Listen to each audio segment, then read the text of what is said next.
This is Fantasy Football Picks and Bets on Mayo Media Network, presented by Prize Picks. Use code MMN at prizepicks.com and get yourself a match deposit of up to $100. Hit the link down in the description. Make it easy on yourself, okay? Apologize for no my handsome visage on video today, but as you can see on the video version, had a leak in my studio and everything is kind of shut down at the moment outside of my microphone.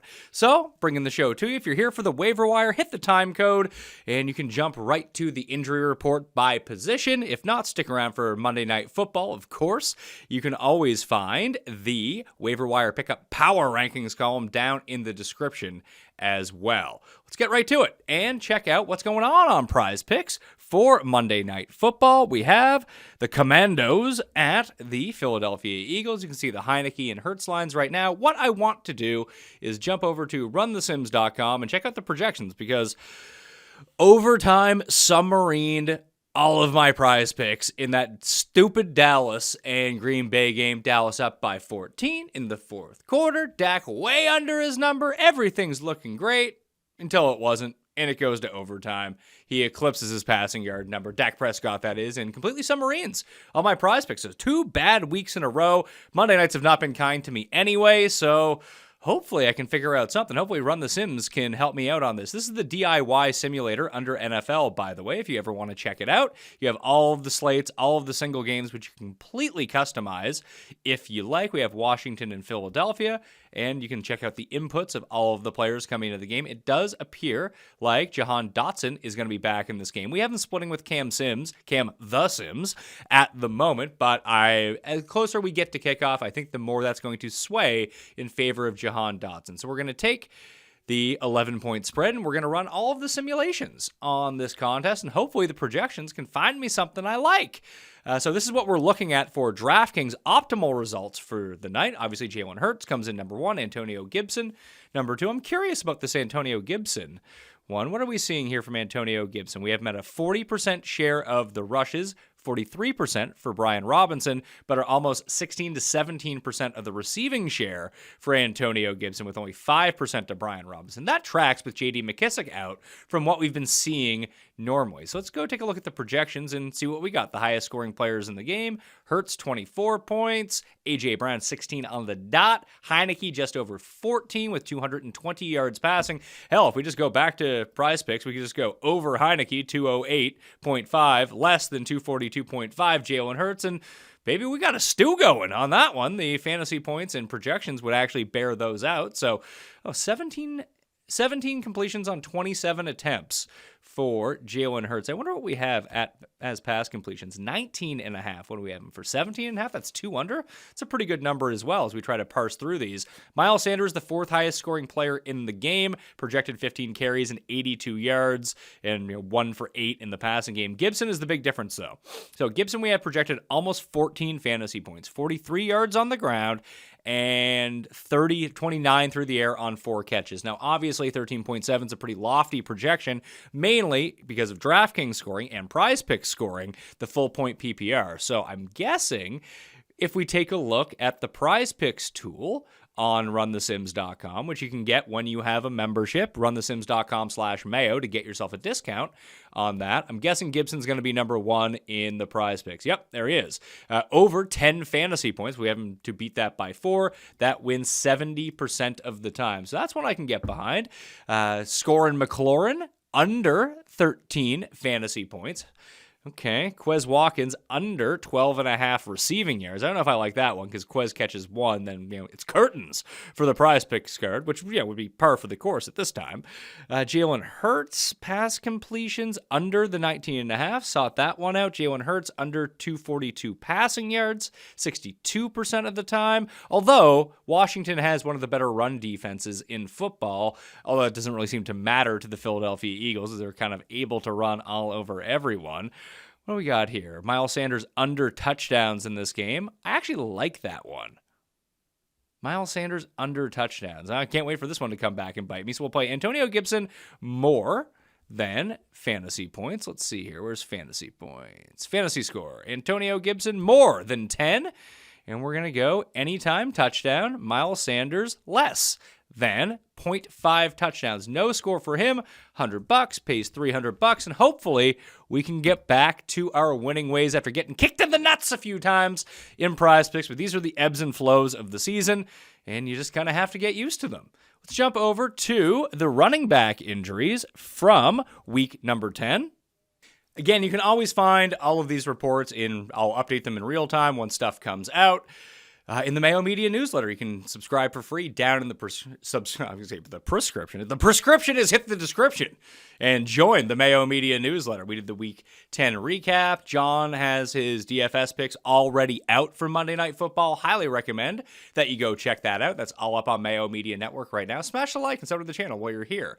At the same time, I got my takeaways thread on Twitter, routes per dropback, receiver, red zone targets, everything like that. So at the PME on Twitter. So we'll get to the running back injury report. Khalil Herbert, no word yet on how long he and or Leonard Fournette could be out for. Fournette's on bye this week, coming back from Munchkin, or Munich, as some may call it. And, Rashard White's already been playing a ton of snaps anyway. I think they'll try to ease Fournette back in a little bit now that they've created some space in the NFC South. But Fournette's going to be back. Don't just pretend like he's a non-factor at this point, because we know playoff Lenny will return at some point, especially with the Bucs looking like they're going to make the playoffs. And again, they're on bye this week, so he could just return in week 12 and, no harm, no foul. But we'll see how that plays out.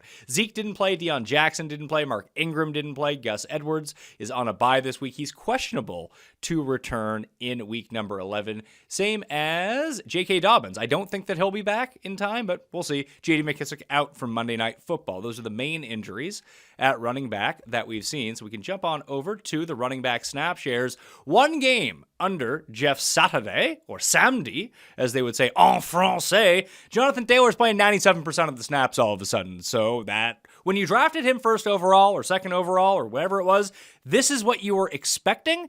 That is great news. That is great news moving forward for Jonathan Taylor, especially if they can continue to win and or keep some of these games very close. Maybe not in the cards against Philadelphia, although it's going to be a short week for Philadelphia this time around, so maybe he can continue to play 80-85%, and he's back up there. James Conner, back from injury, boom. All of a sudden, week 2, 95% of the snaps. You take Kyler out of the game. They don't want Eno Benjamin in there. They want James Conner in there. Translated well. Tony Pollard, 86% of the snaps without Zeke around. Other than that, it's about what you would expect. The biggest one, obviously, Christian McCaffrey, only 64% of the snaps. Eli Mitchell, 35% of the snaps. Eli's getting touches near the goal line. He's closing out the game. Why the hell did you trade for Christian McCaffrey in the first place if you just wanted to use Elijah Mitchell this entire time?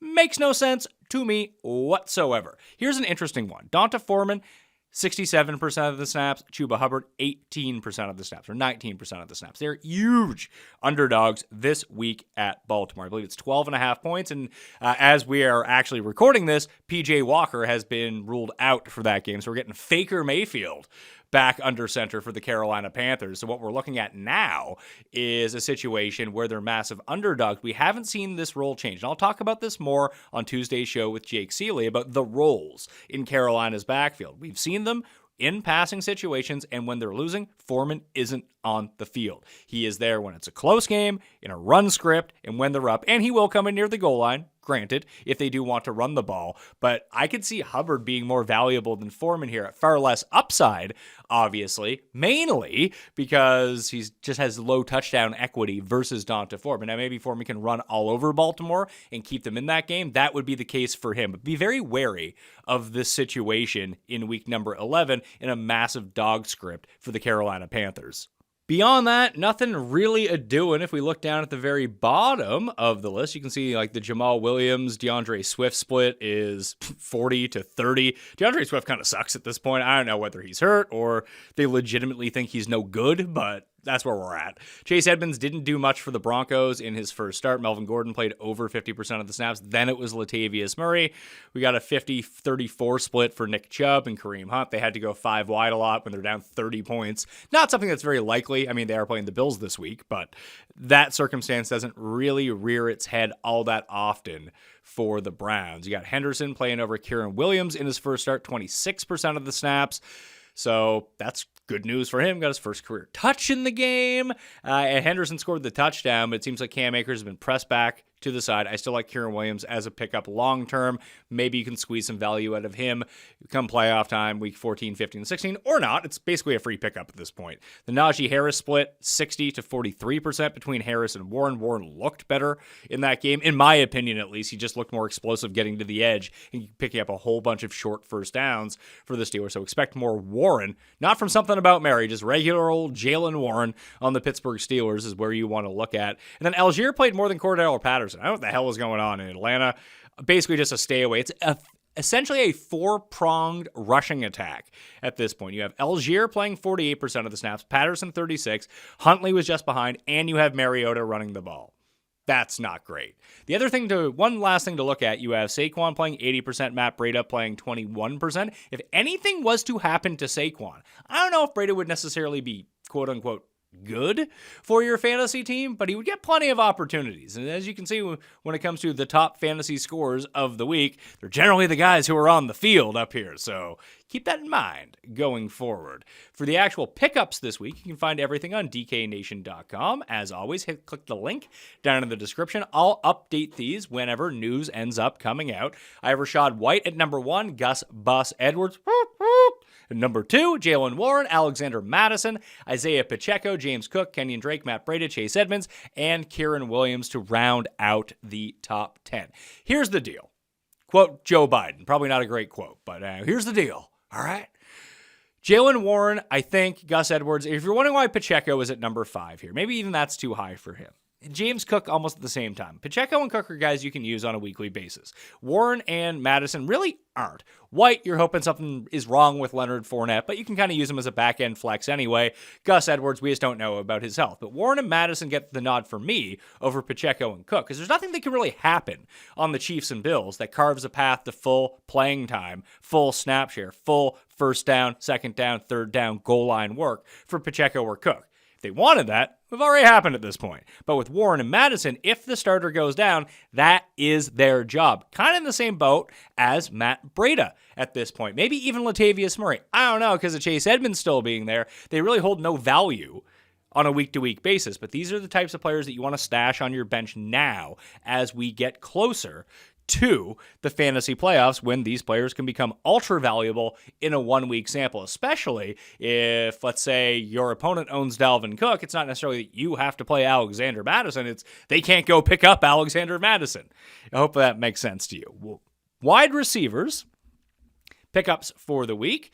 Donovan Peoples-Jones just continues to eat in that Cleveland offense. He's number 1. Kadarius Toney is number 2, especially with Juju now banged up. He made a real impact against the Jags. Every time he touched the ball, like you felt like something big was going to happen. So Kadarius Toney, number 2. Christian Watson, Darius Slayton, who is top 10 this season in yards per route run, which is just insane to think about. Jameson Williams, I'm still holding out hope he comes back this season. He and Odell as stashes number 5 and number 6. Then Wendell, Paris, Campbell with Matt Ryan back. Campbell and, Alec Pierce put up a big goose egg against the Raiders, but at least they still now have standalone value with Matt Ryan back. They had 0 value with Sam Ehlinger at quarterback. Terrace Marshall Jr. at number 9. I had to bump him down because no PJ Walker, because Baker might complete like 4 passes this week. Good news for Baker. Fun times.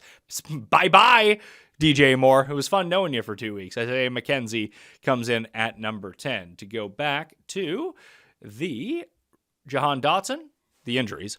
Jahan Dotson in for Monday Night Football. Jerry Jeudy is expected to miss at least a couple of weeks. I don't have any confirmation yet on Cooper Kupp, but it'll look good. Real bad news for my main fantasy team. So I might be in the market for some of these pickups, or at least a trade going on right now. Juju exited the game with a concussion. I would not expect him next week. Hardman already missed this game with an abdomen. No idea how serious that is, but he could be out as well. KJ Hamler did not play. Keenan Allen, Mike Williams did not play. Keenan Allen appears like he might be closer to returning next Sunday night against the Chiefs rather than Mike Williams, who's dealing with a high ankle sprain still.